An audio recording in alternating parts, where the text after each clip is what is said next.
Hello and welcome to BAP. Hopefully, we are broadcasting out.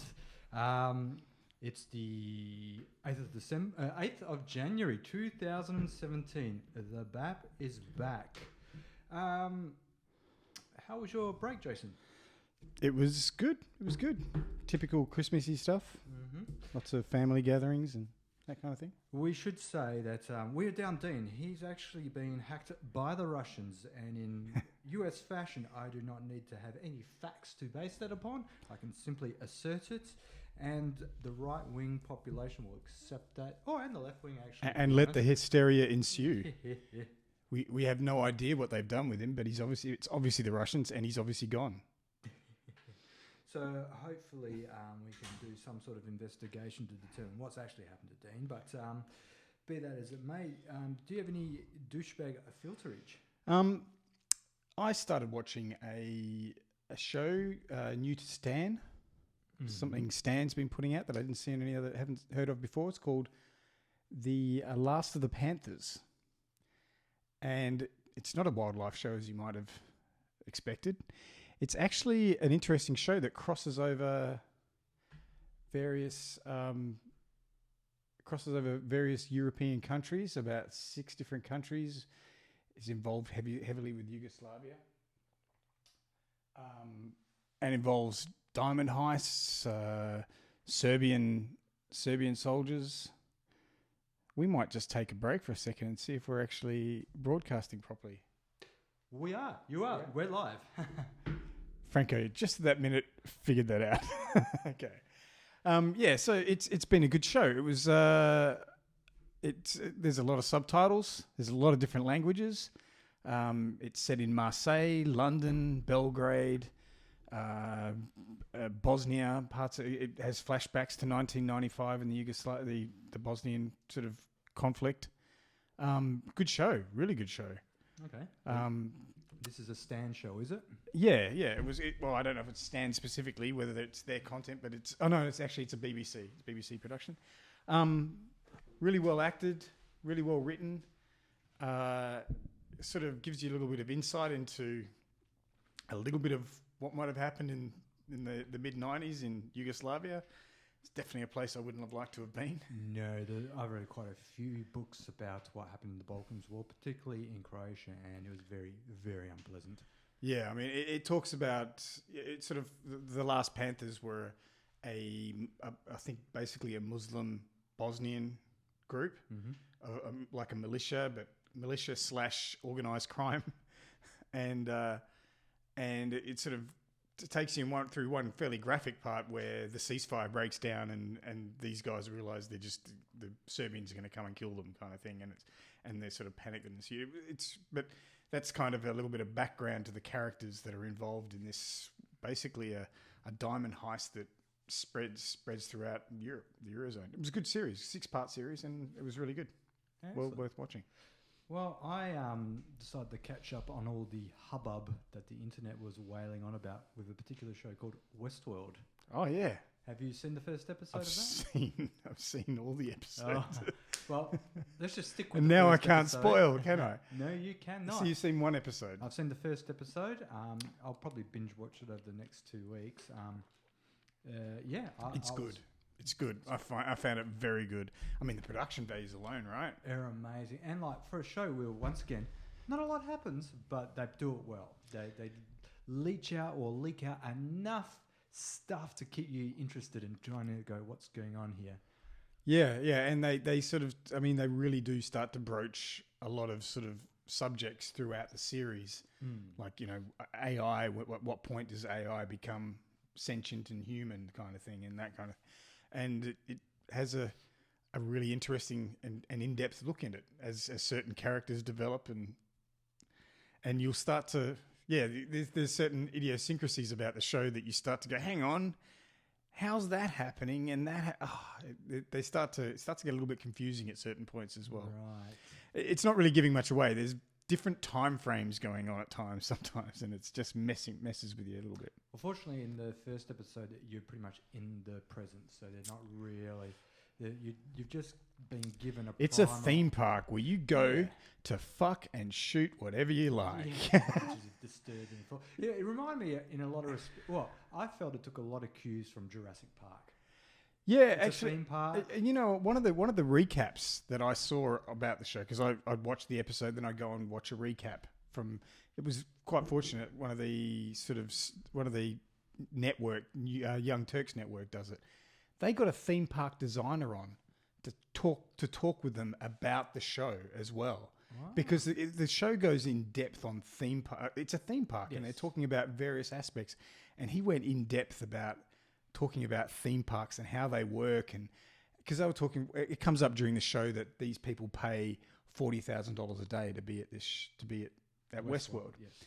And then they were talking to the theme park dude, talking about, so what kind of theme parks are out there for the high end of town that we don't even know? And he goes, there's some out there where you spend big dollars and you get things like that. And but that was an interesting chat in itself. The only thing that I could, not necessarily what you're paying per day, but in terms of the complexity of running a theme park, to me would seem like Disney World, where they've got scripted activities happening. Yeah. And obviously, I mean, I think you even went on one of those. Was it an acting? Yes. Yeah, an acted tour kind of thing or something like that. And it's very much like that, yeah. So in Westworld, you've got these animatronics, these AI robots who are just constantly cycling through storylines that you insert yourself into or out of. Well, and they were very intricate stories, and you had, I forget the number the guy mentions in the show, was it 200 different unique storylines? And obviously that if certain characters get pulled out, stories can just deviate within context. And one of the interesting conversations was the story designer. Like, he's got all these grand designs, and then he goes, it only lasts until someone comes along and decides they want to shoot your main character or something.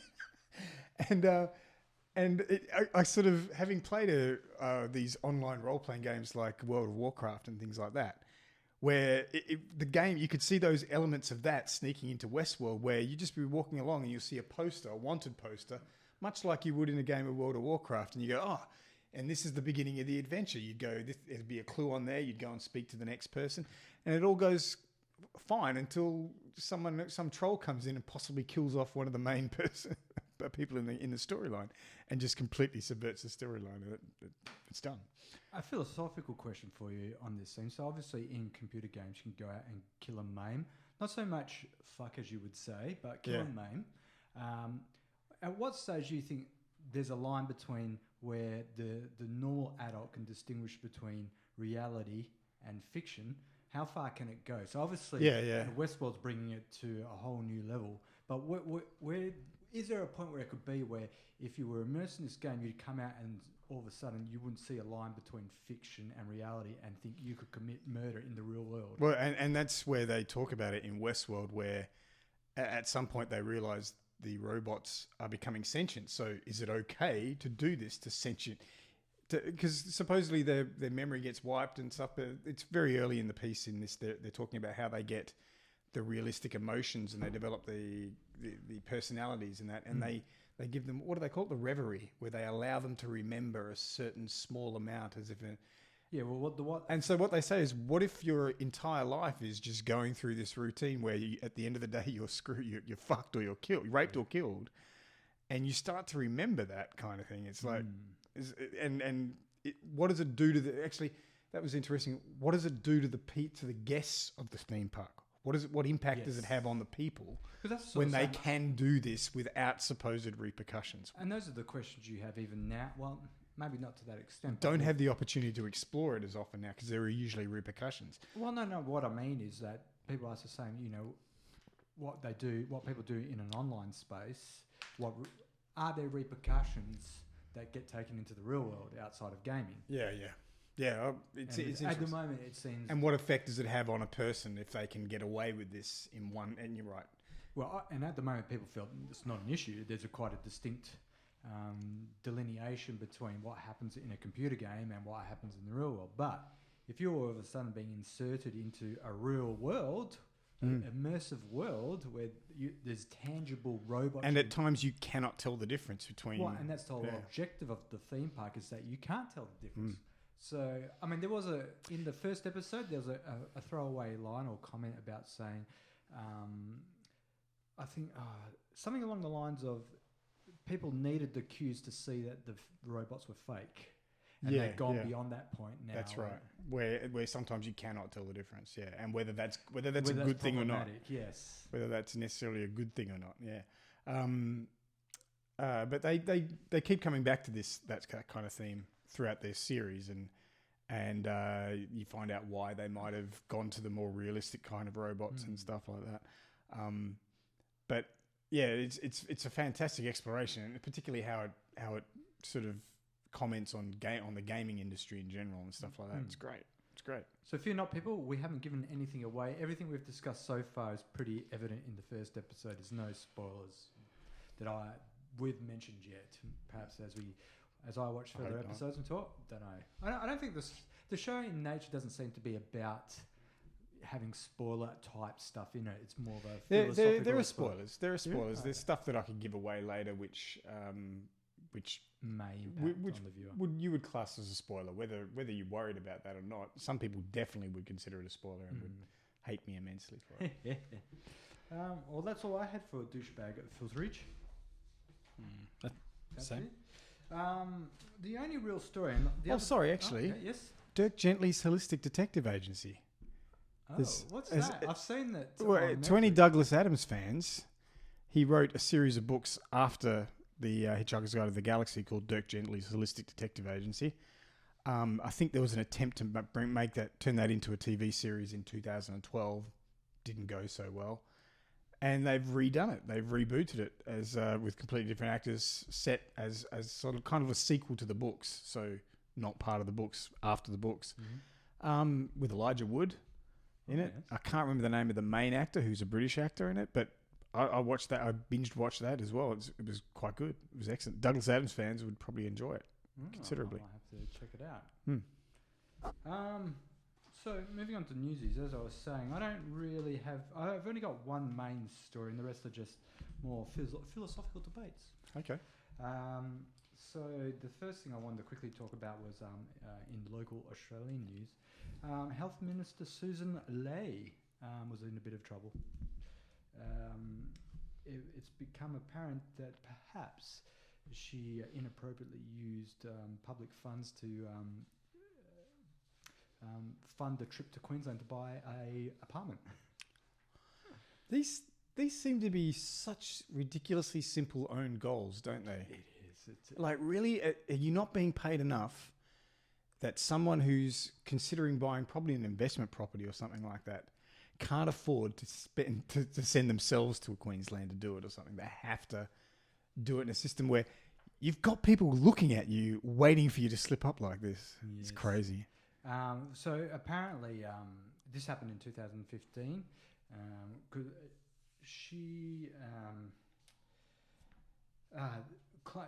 This all came about because it became apparent that the apartment that she bought in the Gold Coast was very close to her partner's business, and the apartment was bought off a Liberal Party donor.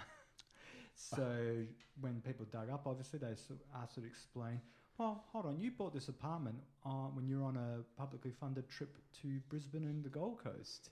And she tried to explain it away as it was a spur-of-the-moment purchase. Couldn't she said it was an online purchase? I did it before. It was purely coincidental that I was in the same state. Did she get this property at a massively bargain basement price as well? I'd be interested to know if it was some sweetener for... I don't... Wow. I can donate... The donor says I can donate a certain amount of money and offer you this property at an excellent rate. It may well have been, especially considering it was bought off a Liberal Party. This is pure conjecture, and I'm just... However, most of the news articles are focused on that she bought the apartment during the... when she was on a business trip and on government business. Did she do government business while she was up there? Well, she did, but I mean the problem was the government business orchestrated to facilitate her to be in Queensland to buy the apartment. This is the problem, and she's as I read today, she's said she's going to pay back that trip, and because she also took a partner. That was problematic. And she's also going to repay 3 previous trips to the Gold Coast. Or she's asked the review So board. there was a series of trips, Apparently. possibly a bunch of things that could be taken care of via video conference. Mm-hmm. Yeah. Well, as I said, simple own goals. As if they think they're going to get away with this stuff, because I'm sure there's, on both sides of the political spectrum, there's teams of people looking for these kinds of slip-ups to feed them to the press, surely. I think the part that I found amusing was she tried to explain it away as an off-the-cuff purchase she just happened to do on the spur of the moment. It's like, it's not looking that way. I think I'll go up to Queensland and pick up an apartment. Yeah. What the hell? I mean, if that's the case, it's showing an even huger disconnect with mainstream Australia about our politicians who can make on-the-spur purchase of, $800,000 apartments. Yeah. Or she obviously didn't get ex-Treasurer Joe Hockey's memo about no more pigs in the trough. And I wonder what her position on negative gearing is. Yes. Well, it's interesting you mentioned negative gearing, because one of the things the interesting conversation I had with a friend Davo over the Christmas break was the topic of housing affordability came up, and we were talking about how problematic negative gearing and more problematic capital gains tax discounts are. And I'm a homeowner, and the other chap that was there at the time was Dean, was also a homeowner, and Davo said, well, because we were obviously saying how problematic, he said, but you guys as homeowners, you wouldn't want to see capital gains tax discounts taken away, which, on the face of it, sounded like a reasonable question, because seemingly myself and Dean would benefit in any future sales of our houses of not having to pay tax. Well, actually, now that I think about it, it wouldn't have applied because both of us live in your our primary primary residence, so it doesn't matter, yeah. But even if we bought an investment property, I still think that capital gains tax punishes everybody as a whole, because it unrealistically inflates housing prices. I think housing would be much more affordable if there wasn't an incentive for people to invest in the housing market. There was a time at which where it was being used as a lever on the economy. They needed to do this in order to produce a certain result within the economy. That's not the result they're looking for now, and now it's, if anything, it's damaging, because it's very damaging. Yeah. Unfortunately, it's now a lever on the voters. Yeah. If you try and take it away, capital gains. A surprisingly small but very powerful group of voters. Yes. The ones with all the money, basically, yeah. So, and it's not even necessarily the people with one investment property. It's the people with 5 investment properties and stuff like that. Well, the coalitions have always claimed that it's for those middle class mum and dads, the battlers. It's for the battlers. The battlers don't necessarily... Most battlers don't have a second property. If they have a second property, you're not a battler. I think most Australians would reasonably would prefer to get rid of capital gains discounts in the housing market and negative gearing, to have more affordable housing. Most Australians would, except that the Liberal Party are remarkably good at making those battlers think that they're part of that group that are going to benefit. You know what I mean? They make them think it's going to cost them money and stuff like that. And because to some it might. But the whole thing is, discussing how they get rid of this capital gains tax, or particularly the sorry, what's the other one? It's actually quite a negative gearing. Negative gearing. Grandfather it in. So existing properties, fine, negative gear them. Anything going forward, you're investing. You're making an investment, and you're being left to the whims of the market, as it should be. Yes. Like any good capitalist should be okay with that. Exactly, and let's be fair. If I work extra hours on top of my full-time job, I'm exposed to the full rates of the tax system. Yeah. If I plough that money into a property, the most I can be taxed is 30% when I sell that. Yeah, this is the craziness behind trying to allowing investors to define the money they make from investments as anything other than income. Because for some reason it's a good thing to make it, and it might be a good thing to promote investment to some extent, but they're also the people that say they don't want the government interfering in the markets, usually, and that's what this is. It's an interference in the market. Let the market find its natural balance, without this tax benefit for you in particular. Well, for the rich. For the rich, yeah, for the rich. That's what I mean. It's average Joe doesn't get any benefit. But that's what I mean. They have a remarkable ability at making them think the average Joe is benefiting from this in some way, but they're not. The superannuation accounts, and they're not making more money off it because of capital gains, because of a capital gains benefit. It's crazy, and it's. There was perhaps a reason for it to be in place in the first place. There's certainly no reason now. No. And it's just holding up people like Davo who want to buy a house, obviously. Exactly. So the people who are making regular money, and they're finding themselves in a massively inflated property market. And the real estate agents going, it's fantastic. They love it that it's an inflated. Yeah. Well, their commissions are huge. That's right. So the idea of it falling back down to... I'm wondering what happens if the market collapses. So who does it really hurt the most? Obviously, there's a small section of the economy that will get hurt, and there's all these people that perhaps even battlers who have gone into massive overinvestment, massive loans and overcommitted, and find themselves with a property that's underwater. So it's worth less than what they owe on it. Exactly. And I've only got a limited amount of sympathy for those people because they've gone into a market and they're quite happy to let that market overinflate, cutting other people out of the market as long as they make their money. Yeah, so I'm not that concerned about I'm not as concerned. But what would it do to an economy in general? That's possibly where they have an argument. Like the short term, obviously, it causes problems. Depends how dramatic that fall in real estate prices is and how leveraged out the banks are. And I think, fortunately, in the Australian banking sector, they have to have certain equity leveraging against those loans. So even if a percentage of them become bad loans, it's not an issue for them. Do you think perhaps they overstate the negative effect it might have on the economy because the people that get to make that case are normally the wealthier people? I don't think they're making that case generally in Australian politics that the banking system will collapse. No, not that the banking system will collapse, but a massive drop in the real estate market will adversely affect the economy in general, because they have confirmation bias in this situation. Guaranteed, 90% of those politicians voting on this thing have investment properties of some sort. Well, they always try and go on the argument that if you cut negative gearing and so forth, it would increase rents. Yeah, that's bullshit. Yeah, exactly. That's complete bullshit. But I mean, once again, the coalition doesn't need to bring facts to a gunfight. Yeah, that's right. Because first of all, people that are, I mean, there's perhaps some kind of spurious argument around that, but you've got people who were renting are suddenly able to afford to buy their own home. So that frees up houses for rentals, apparently, and so I just don't see how it's essentially a zero-sum game. The same number of houses are there, so people will either be able to rent them. It'll find a natural balance. Of course, there's different techniques they could go to reverse or repeal negative gearing and capital gains discounts on investment properties, but that's not what they're looking at.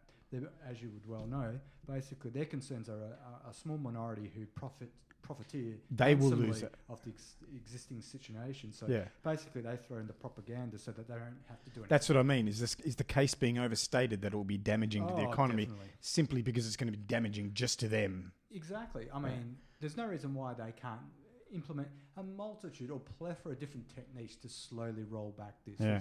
They don't have to roll it back all in one go if they're so concerned of the impact it would have. Yeah. They could go, okay, over a 30-year period, we're going to pretty much eliminate 1% per year of capital gains. I'd really like to hear the case from someone who knows more about it than you and I, as to why. There'll be a lot of people that would know. There's obviously a lot of people, but someone who can make the case and show us why it would be so damaging to the economy to have suddenly a correction in housing prices. Clearly, well, there's probably people, and I'm sure they can give examples, but it's probably in its current state damaging to the economy. I mean, I've got a mate, and I talked to him over the Christmas break. He's an old high school friend who's a brickie. And he said it's incredibly slow at the moment. It's slowed right down. It's always in booms and busts. And you get the people that come in during the booms and they disappear during the bust. So obviously it's already quieted out. It might get even quieter again. So I guess it might be an effect on employment to some extent. Oh, of course, But let's face it, employment's not looking that great anyway. No. So yeah, it's interesting. It is. Okay, so we'll move over to another form of hysteria.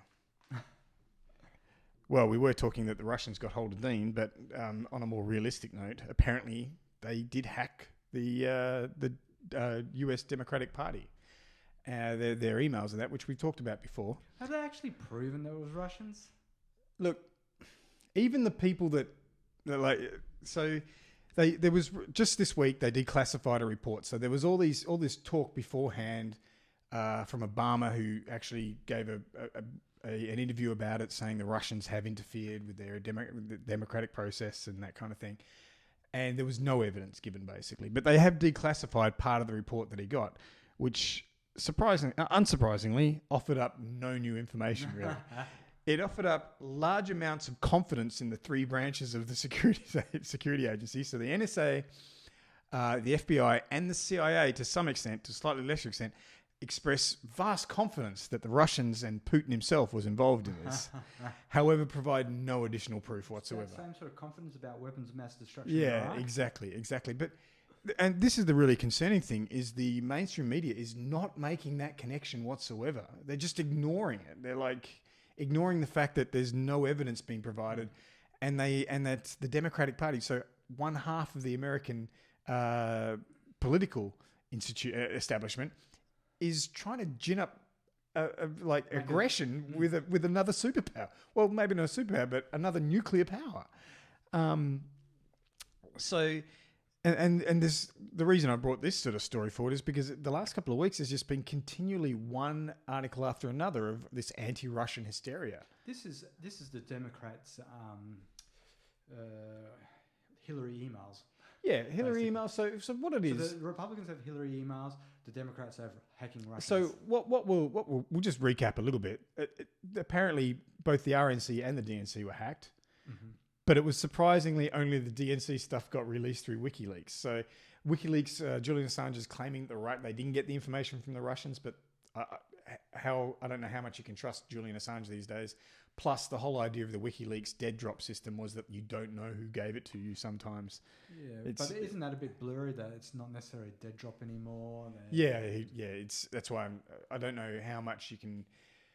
Everything, poor old Julian Assange, who's been trapped in the Ecuadorian embassy for a few years now. I don't know if that guy's thinking entirely clearly anymore. So he's going on Fox News interviews and things like that these days. He got interviewed by Sean Hannity, and wow, yeah, I know, it's crazy. That's one. So this information was released, and of course, it was information that was fairly damning to the DNC because it showed just how corrupted their political process was, and not in an illegal sense. There was nothing particularly illegal about what was going on. Just that they were a sausage making process. Yeah, and they exposed it to the electorate, and the electorate didn't really like it too much. And as much as the mainstream media tried to ignore the content of the emails, some people really did notice. And what do you know? Hillary Clinton didn't win. Yeah, see, I'm in the same camp as the majority report on this, and that I don't really think that the leaked emails at the Russians had that much of an impact. Well, we're talking about a summation of a bunch of things that there's Comey, leaked emails, whatever it was. Some of those states and counties were won by a few thousand votes. So who knows? Who knows can say, but on an aggregate level, maybe, who knows? But I mean, we always come back to Hillary Clinton was a flawed candidate. Look at conversely, Donald Trump had all these things released against him. His voters didn't care in the end. The problem was they liked the Donald Teflon Trump. Don. It didn't matter what came out. Nobody liked Hillary. So every time these things came out, it was pretty much confirmation of why I don't like Hillary. Yeah, quite often the stuff that came out directly sort of opposed the kind of image she was trying to generate for herself as well. And that's probably what was more damaging. statement 3 days out was much more hard hitting than any of the Russian hacks. Yeah, but anyway, so the whole idea is that the report apparently states that that the intelligence agencies have evidence of Russian politicians and Russian elite celebrating over the Donald Trump victory. Now, that's not evidence that they directly tried to influence. They may well have just been generally happy that the democratic process of the US and you know what? I happen to think that that these emails probably were directed by the Russian, maybe not the government, but by an elite sector of it in some form. Definitely possible. And they might be quite happy that Donald Trump won, but the simple fact that everyone's being asked to, they're trying to drag up all this hysteria around the Russians, and it's being done with a total lack of evidence, and that you're meant to just take the intelligence agency's word at it and start getting excited about the Russians again as the big enemy. It doesn't seem to be working though. Yeah, well, not working with us. I think in the States it might be to some extent, maybe, but even on the Majority Report they said no one gets up in the morning and is afraid of Russia anymore. It just doesn't happen. Yeah, so they've been generating, and as usual, the mainstream news is just ignoring it, and it takes the independent news to actually sort of assess it a little bit more. So I got most of this information from The Intercept, an article I wrote on The Intercept, where they went through the report and they said that there's evidence. This is not evidence of anything. This is not evidence of anything. It's just purely hearsay at this moment, unsubstantiated hearsay. And of course, they can make these claims. The American government can probably make these claims because they know exactly what they're doing as well. Yeah. And if they're not trying to, I mean, in the Ukraine, they directly did affect and essentially mounted a coup and ousted a government in the Ukraine. And the Russians had evidence of that, and they released that as well. So, I don't know. It's a bit of a tit for tat. I don't see. I've got no problem with the DNC releasing, what they think is proof of the Russians doing hacking. I just don't see what they're going to achieve from it. Well, and as this article was saying, there are certain politicians that are saying, forget all these reports and that. If you think there's a problem with our cybersecurity as an issue, let's get an independent inquiry into this and find out exactly what happened. But apparently the institutions involved don't really want to do that because they're quite happy to keep this unsubstantiated hysteria going on. They don't actually want, because they didn't hack any election machines, any voting machines or anything like that. This is just release of information that is incredibly damaging to certain people. And that's going to happen again. And I guess the Americans want to be able to do it themselves. Yes. And while we're still on Trump, and this is my last bit of news from the States, really. Well, you've got these incredibly serious issues around a nuclear power like Russia. That's not really what's sort of focusing the Teflon Don's attention. He's not really interested in that. Where are you going with it? Yeah, I can tell you what he was really interested in. He's worried about a particular Austrian? Yes, a particular Austrian. A problem of Austria or a Austrian? But more the effect that particular Austrian had on his on the show that he executive produces. So the first show of the Celebrity Apprentice for this year came out with Arnold Schwarzenegger as the new as Donald Trump's replacement, because clearly he couldn't be president and run this show and be on the show at the same time. So the ratings came out, and apparently it was a disaster. So he immediately tweeted out the day after the show when the ratings came in, and I quote, "Wow, the ratings are in, and Arnold Schwarzenegger got swamped, in brackets, or destroyed, by comparison to the ratings machine DST." That's Donald Trump, DJT, sorry, Donald J. Trump. And so much for ... And then he had immediately a second tweet came out. "So much for being a movie star, and that was season 1 compared to season 14. Now compare him to my season 1. But who cares? He supported Kasich and Hillary." So this is the president-elect, and he could care less about other stuff going on, but he's really interested in the Celebrity Apprentice. And the amazing thing is, here's a guy who's obviously a little bit conflicted. He's the executive producer on this show, so surely he wants it to succeed, but he can't help but tear down his replacement. He can't help it. You think he'd have bigger fish to fry than worrying about what's happening on the... Well, there's no one bigger than Arnold Schwarzenegger. He's big. But so here he is. He's essentially an executive producer and an investor in the show, going to make money from it, I guess. And he's torn between making the show, building it up, and tearing it down because he doesn't want the next guy to be better than him. He's just a narcissist. It's unbelievable. Could this be a possible glimpse on how he runs the presidency? Wow. I guess I wonder what happens, what he's going to say about the guy that's... Similar conflict, like, Yeah. I mean, I want America to succeed, but I'm a narcissist. So the moment he gets voted out, what is he going to say about the next guy? Or woman. Sorry. Yeah. So that was the big bit of news for Donald, apparently. Just the ratings. While we're still in America, I've been enjoying watching the Republicans making steps towards repealing Obamacare.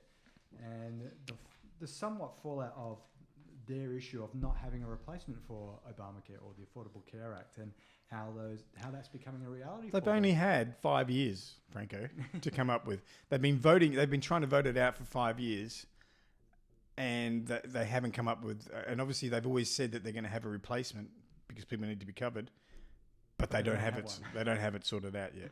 And it's just interesting to see. Now they've made the first step, the reconciliation, but the cracks are starting to appear with some Republicans coming out a bit worried.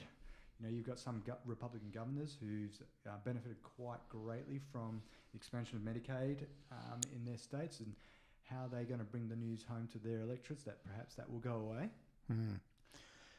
Another interesting thing came out when they were holding polls on the Affordable Care Act and Obamacare. They asked people what they think of Obamacare, basically what they think of Obamacare and what they think of the Affordable Care Act. They go, "Oh, we hate Obamacare." Yeah, we like the Affordable Care Act. It's one and the same thing. So clearly there's a bit of a branding issue going. Yeah, and I'm looking forward to see how they navigate through this, because obviously, for 5 years they've been training their base that Obamacare needs to go. They haven't really talked too much about what needs to replace it. And so how are they going to navigate where they've made this pledge that Obamacare's got to go, yet there's a lot of things in... No one's saying that Obamacare is the best and greatest, but it was what they could manage at the time. But there's an additional... things in it. And there's an additional, what is it, about 30 million people that have health coverage now that didn't have it before. Yeah, and there's the benefits in it, but it's not affordable. But to roll it back, we'd be going back to a position which... spurred why Obamacare got brought forward. The situation was becoming intolerable, so Obamacare got brought in to help deal with some of the issues and cracks and fissures that were appearing in the American health system. So hold on, they want to go back to the problem? Yeah, they'll step back, and it'll probably be even worse than before, because the disruption to the system will mean that people possibly that had healthcare before won't have it. After this thing goes, because they went on to the exchanges or something like that, and then the exchanges will cease to be there. And some of the populace based for Donald Trump will be severely affected by this. Yeah, possibly. And but some of the theories going around. Well, what if Trump actually proposes a better solution? Like, more than happy to see it. Wouldn't that be amazing if he actually came through and said, "Well, it's fine. Why don't we have single payer?" Or something like that, and then what? I think the Republican or public Congress option and even Senate would just explode. Figuratively explode. They might, but it would be interesting because he's a populist who would suddenly be actually presenting a populist position. Especially with Obamacare. So he's been saying it's got to go, but yeah, he'll call it Trump care, and he'll be something better. So he's already on it can't be the status quo of what was before. Yeah. Because he definitely said it's got to be replaced. That's what he was campaigning on. Yeah. But I'm looking forward to see what they come up with. Are they simply just going to repeal the name and keep Obamacare more or less? Yeah. Trump care. Trump. Yeah. Repeal the name, call it Trump care, and say it's a better deal. Because I was listening to a good episode on the Majority Report where they were saying the problem for the Republicans is that it goes against their ideology to replace Obamacare with something, because they don't want to spend money. It's all about no, but where they also talked about that they're going to come up against opposition on that is they've got the pharmaceutical companies and the medical industry who actually like the fact that more people have insurance and can buy their products. and they're a pretty powerful sort of lobby. So, Exactly. so there's some money on the other side, and one thing you learn in American politics is that if there's money on the other side, this is why what was it? Some of those CISPA and the intellectual property stuff and the what is it? Net neutrality. Actually, the left won a victory there was because there was some big money agencies like Google and all that rely on net neutrality for their business model, and so they were spending money against the dropping of net neutrality and the restricting of it. So what do you know? We won that cause, and then if on this case you might have the health industry coming along and saying, well, no, we like the fact that there's insurance. It's pretty much that whole Obamacare was built to please them at the end of the day. Yeah. Well, that model anyway. So that particular model, because that's right. There was some discussion that the health insurance industry was on its last legs and was about to fall over, and this was the cash injection they needed to stay afloat. What else do I have here?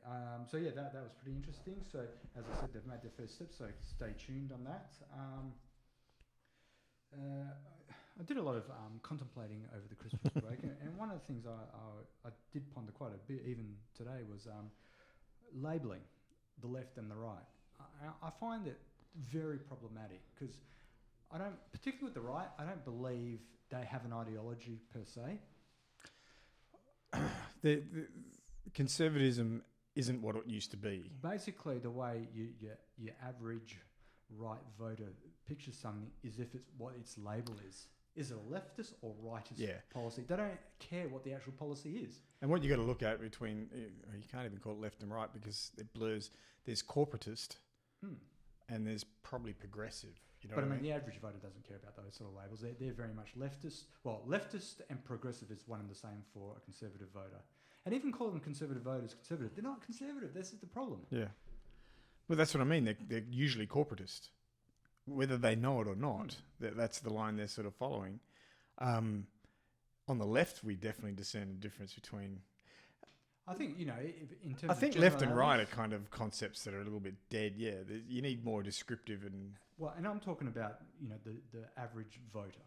So people who would consider themselves on the left generally do have a certain ideology,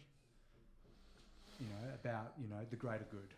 Is how they think about if leftist policy. If they know enough to label themselves leftist, then they've thought about it a bit, Whereas I wouldn't necessarily say that about people on the right. That's it. That's my whole point. Is that the labelling is very problematic for people on the right because it's a very tribalist nature. So basically, if something's got a label, that's what they stick to. They don't care about the validity or the efficacy of the product, the policy. If it's been labelled, that's what they're sticking with, regardless of any information you put forward to them. The moment it's labelled as one or the other, that determines for them their thought pattern on it. Yeah. So I find it's very problematic. I'm not saying that people on the left don't have that sort Which of... is why there's been interesting polling where they take all that loaded language out of it and they present policies to someone and say, well, what do you think of that policy? And they go, yeah, I like that. And then, what do you know? Most of it was particularly done in America. Most of America agreed with many socialist policies. For many years, they were trying to say that they were a centre-right country. Yet, I remember this was on the Young Turks, where Cenk was going, you look at all the polling, and the polling says, no, they're centre-left. Absolutely centre-left. All these things that Bernie Sanders was saying and coming in and saying and presenting, what do you know? Everyone was saying, yeah, I kind of get on board with that. Yeah, it's very frustrating. So, I think about our show, and people would say, "Oh, it's leftist and progressive," but I'd rather just people listen to the show and listen to what we talk about and make their own judgment, not necessarily say, "Oh, it's a leftist show." Well, I don't try and frame everything we talk about from a leftist paradigm. Well, yeah, and I get frustrated when I have conversations with people on the right who always want to frame it in tribal terms. Oh well, the usual thing is. People, when you say you're left leaning or something in Australia, they go, "Well, your party, the Labor Party." I'm going, "What fuck?" No, they immediately assume I'll go, "What is left leaning about the Labor Party?" In many ways, there's just nothing there, and they just assume that. It was funny because there'd be news coming. This is when I'd be at work, because it's most of the people I was working with are mostly kind of liberal supporters, kind of liberal voters, that kind of thing. And they would automatically assume, because you're left-leaning, that you would vote Labor. And I go, no fucking way. And this is the problem that I have with labelling the major parties at the moment. Are they really left or right? Nah. No. Not when you go policy by policy. Basically, they are just chasing votes. Yeah. As best as They're they both can. corporatists. They're both corporatist parties. I'd have to agree with that. Yeah. With a slightly different flavour to each of them. And Well, maybe the Liberal Party holds... The Labor Party has to pay a little bit of lip service to the working class. But it really is lip service in most ways. But it's funny, you talk about the Labor Party paying lip service to the working class. There's a lot of working class voters that vote Conservative, rightist. Well, yeah, I mean, this is where the whole refugee issue and stuff comes in, because that's how they drag those people in to vote, because they can label the other and drag those people over to the right. Whereas, I mean, like the Coalition and National Party like to think of themselves as the Conservative Party, but whenever I look at their policies, they're just geared at either appeasing corporatists or chasing populist voting. There's no ideology there. And that's what lets someone like Trump sneak in, because the Republican Party was ideologically bankrupt, and he could come in and spout whatever populist bullshit he wanted. And because the Democratic Party was just as bankrupt, what do you know? He could grab some of their votes as well, and it was enough in the end. I mean, we've got to remember Hillary Clinton got more votes than him, but he got enough, and it was because he could play the populist, which many people in establishment politics cannot do. They can't take that populist line because the policies they're sort of pursuing don't adhere to it. Whilst we're on the topic of ideological problems, it just triggered a memory that I saw today. Was One Nation have got ideological problems. They had to disendorse one of their candidates who was going to compete for one of the seats in Queensland because of some of their comments about homosexual people being treated as patients in terms of like having a medical problem. And apparently she'd been told to tone that sort of line down. And I found it interesting that the One Nation decided they were going to take a stance on, bigoted attitudes, because they seem quite happy. That seems to be their base. And all of a sudden they're picking and choosing who they can be bigoted on now. I think we've maybe crossed that line with homosexuality and stuff, where it's just not, it's not, it cannot be victimized like it used to be. Too many people know gay people. Yeah, and now you're talking sensible with knowledge and stuff. But to think of the One Nation voter base, all of a sudden my understanding of One Nation is that they pretty much want to scoop up all that vote, all that bigoted, prejudiced. And you're tell right. people how to live their life. You're right. I'm in my own little bubble when I say that, because clearly there's enough of them, because the anti-marriage vote was. And I'm wondering how that's going to impact their convoluted base about, all of a sudden, well, hold on, I sort of subscribe to that sort of bigotry as well as my other bigotries. How's that going to split their base? Because obviously what One Nation, now that they've had a big leg up in the previous election, had some success, they want to sort of mainstream the party, and obviously they've got to pick and choose who they'd be prejudiced against. But their base isn't that discerning? No, that's it. One would think there'd be a considerable pushback against that sort of discernment. That's interesting. Well, good on them for at least making some kind of stand. I mean, okay, so they're not as bad as, say, the Liberal Party. So yeah, that was quite entertaining. The final thing I was going to talk about in terms of the philosophical-ing I did over the holidays was Philosophizing was once again, friend David was talking about how he enjoys listening to our show because it helps him talk or debate with right-leaning friends. I'm not sure how much help we actually do provide, but because we tend to be a little bit too reinforcing of each other. But one of the things that I've found helpful when debating people on the right is not to try and compare progressive policies versus conservative policies, and I use those labels tentatively. I find, don't even bother with that. Actually, start exploring their position on any given topic, and start questioning them. How did they arrive at that conclusion of whatever it is? And soon enough, you'll start seeing them become unhinged, because most of the time, their position is lunacy. It makes no sense when you start digging in. If you try and compare progressive policies against theirs, you always fail, because they won't debate you. Well, and one that I had a little bit of success on was around gay marriage, when some people in my family because it's weird. My family, it's had a couple of gay people in it. It knows gay people. Yet, for some reason, some members of the family, extended family, were against gay marriage. And I'm like, why? Why are you against it? And how does it possibly affect you? That's the line you need to take is, Yeah. what do you care? How does it affect you? Yeah. Because So a lot of their fixation is on determining how they should be living their lives, and it will break the Australian nuclear family. Then when you go, well, excuse me, hold on.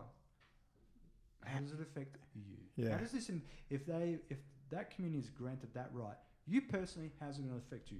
Are you going to become gay all of a sudden? Do you feel you're going to start entering into a homosexual relationship? And, they start stumbling, going, well, no. yeah, Then why do you have a problem? that's right. Well, So where is the problem? that was it. And the other one I came up against relatively recently was a guy who was seemed pretty open-minded, progressive in all ways, yet was absolutely against immigration of Muslims into Australia. And he goes, well, his excuse was because they vote as a bloc. And so they'll come in and vote as a bloc, and I don't know what the idea is. They'll vote out certain freedoms that we have. And I'm going, I was just trying to say, well, that it's going to be a long time before they reach that kind of block where they could do. And at that stage, you're treating them as a monolith. They're not a monolith. No. They're individuals. And the reason they probably at all vote like a bloc at the moment is because we're treating them like that. When you treat all Muslims like, oh my God, they're the other and stuff like that, then they probably vote defensively in some ways. Well, and if you're concerned about communities voting as a bloc, I'd suggest you'd be more problematic at the moment is various Christian groups who vote as a bloc. Exactly. They have a lot more influence than the Muslim voting bloc. But once, as I said, you're thinking of them as a monolith, and they don't vote like a monolith. They're individuals that will vote certain ways and stuff like that. And the whole idea that they think this sneaking Sharia law is going to come in just overnight. Yeah, to have this stereotype of the average Muslim person goes all this trouble to come to Australia so they can implement Sharia law. Yeah, that's right. I suggest that the percentage of people that fit that stereotype are insignificant. Although whenever they make themselves visible, that percentage, that very small percentage, they get all the fucking news. Yes, they get all the fucking news. They're all over the place. And then all of a sudden people think from this small minority of who commit certain actions is representative of the larger population. Yeah. Yeah, because, and then you'll see some poll come out suggesting, 50% of Muslims think it would be good to have Sharia law. Well, there's 50%, you could come up with any ridiculous poll you want, asking white Australians ridiculous questions, and they'd probably go, yes, but they don't go out and implement their stupid ideas. Not only that, Sharia law is something you voluntarily enter into yourself. It's just a way of living. It's like kosher. I mean, do we ask...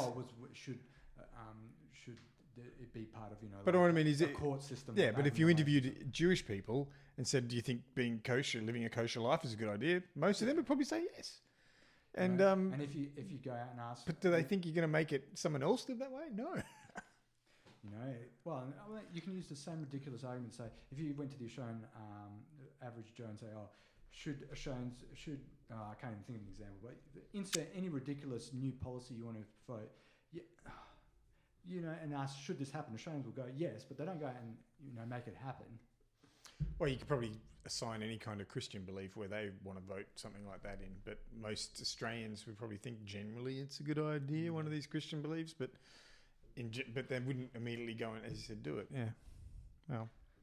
And after that bumbling point I made, I think that's a wrap. That's the end of the philosophizing. Well, thanks for listening. I've been Franco. I've been Jason. And Dean's not here. He never made it.